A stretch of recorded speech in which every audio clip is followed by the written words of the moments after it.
ये मेरे साथ वाकई हुआ। मैंने अपनी पत्नी से कभी उनकी जाति नहीं पूछी। मैंने खुद को हर ढांचे से अलग कर लिया है। मैं किसी भी ढांचे में नहीं हूं, तो मैंने उनकी जाति भी नहीं पूछी। तो मैंने बस सभी को बता दिया कि मैंने शादी कर ली है। वो बोले कब, कहां, कैसे।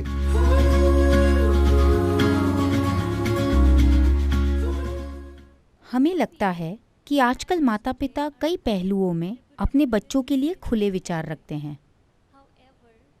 हालांकि जब इंटरकास्ट मैरिज की बात आए तो लोग आज भी पुराने ख्यालों के हैं और वे एक ऐसी लकीर खींच देते हैं जिसे बच्चे पार नहीं कर पाते। क्या ऐसा सिर्फ समाज के डर की वजह से है? जैसा कि कहा जाता है, सबसे बड़ा रोग क्या कहेंगे लोग। तो युवा होने के नाते हम माता पिता को मनाने के लिए क्या कर सकते हैं ताकि उन्हें इस सामाजिक डर से बाहर ला पाएं? देखिए, डर शायद सिर्फ इस बारे में ना हो कि कोई क्या कहेगा। हमें जाति व्यवस्था को समझना होगा कि वो है क्या। इससे पहले कि मैं ये कहूं, मैं चाहता हूं कि आप ये समझें कि मैंने कभी किसी से ये नहीं पूछा कि आपकी जाति क्या है, क्योंकि ये बात कभी मेरे मन में आती ही नहीं है। तो मैं इंटरकास्ट मैरिज के खिलाफ हूं, क्योंकि अब कोई ये एक लाइन लेकर मुझे मुसीबत में डाल देगा। लेकिन मैं ऐसा करता रहता हूं क्योंकि यही उद्देश्य है। मैं इंटरकास्ट मैरिज के खिलाफ हूं क्योंकि सबसे पहले आप खुद को एक जाति का मानते ही क्यों हैं और फिर दूसरी जाति से जुड़ना चाहते हैं।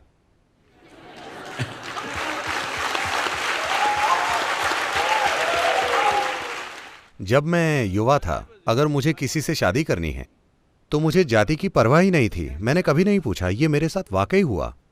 मैंने अपनी पत्नी से कभी नहीं पूछा कि उनकी जाति क्या है।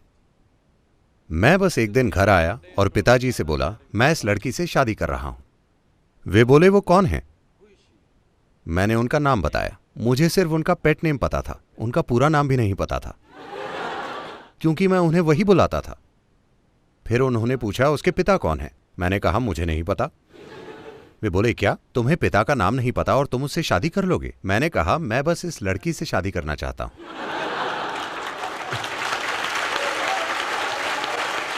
मुझे उनके पिता से शादी नहीं करनी, ना ही उनकी संपत्ति से, ना खानदान से। मैं बस लड़की से शादी करना चाहता हूं।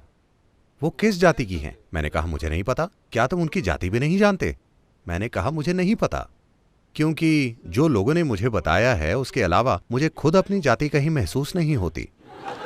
मैंने खुद को हर ढांचे से अलग कर लिया है। मैं किसी भी ढांचे में नहीं हूं, तो मैंने उनकी जाति भी नहीं पूछी।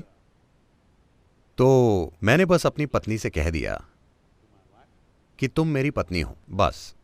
वो बोली, बस ऐसे ही? कोई गवाह नहीं, कोई व्यवस्था नहीं, फूलमाला भी नहीं? मैंने कहा, देखो, कोई भी गवाह मुझ पर कोई बात नहीं थोप सकता। When I say something, that's it. जब मैं कुछ कहता हूं तो बस, मैं उससे पीछे नहीं हटूंगा। मैंने कह दिया तुम मेरी पत्नी हो, बस हो गया। तो मैंने आकर सभी को बता दिया कि मैंने शादी कर ली है। वे बोले, कब, कहां, कैसे? आप उसकी चिंता ना करें, ये मेरी पत्नी है, बात खत्म। तो मैं कह रहा हूं कि आप खुद को एक जाति का क्यों मानते हैं और फिर दूसरी जाति से जुड़ना चाहते हैं? जरूरी नहीं है, लेकिन एक सामाजिक स्थिति की वजह से इस देश में जाति व्यवस्था लंबे समय से इसीलिए मौजूद है क्योंकि कौशल सिखाने का यही एकमात्र तरीका था। मान लीजिए आपके पिता सुनार हैं, वे आपकी शादी एक अन्य सुनार से ही करेंगे, क्योंकि बचपन से आपने सुनार की मदद की है। आप जानते हैं कि ये काम कैसे किया जाता है। मान लीजिए वे आपकी शादी लोहार से करा देते हैं, तो आप उस घर में जाकर परेशान हो जाएंगे और आप उस बारे में कुछ नहीं जानते, क्योंकि ज्ञान सिर्फ परिवार के जरिए ही दिया जाता था। आज हम नहीं जानते कि इनके पिता क्या करते हैं, पर ये इंजीनियर बन गए हैं। हम नहीं जानते कि आपके पिता क्या करते हैं, पर आप बायोलॉजी के क्षेत्र में हैं, क्योंकि हमारे पास संस्थाएं हैं जो शिक्षा देती हैं। जब वो संस्थाएं नहीं थीं और सिर्फ परिवार में शिक्षा मिलती थी, तब हम उसे बिगाड़ना नहीं चाहते थे, तो हमने वो बनाए रखा। अब उसकी कोई जरूरत नहीं है। जाति व्यवस्था के एक हिस्से का अब कोई मतलब नहीं है। लोगों के जाति से जुड़े रहने का एक और कारण यह है कि देश में कोई सामाजिक सुरक्षा नहीं है। अगर कल आपके जीवन में कुछ गलत हो जाए, आपने किसी अजनबी लड़के से शादी कर ली और आपके जीवन में कुछ गलत हो गया, आप बीमार हो गए, वो बीमार हो गया, दुर्घटना हो गई, कुछ हो गया, अब आप सिर्फ अपनी जाति वालों से मदद मांग सकते हैं। आप किसी और के दरवाजे पर दस्तक देंगे तो वो अपना दरवाजा नहीं खोलेंगे, आपको अपनी जाति के पास जाना होगा। अगर आप कहेंगे मैं इस जाति का हूं तो वो कहेंगे आइए हम आपके लिए कुछ करते हैं। तो ये सामाजिक सुरक्षा है जो आज भी मौजूद है।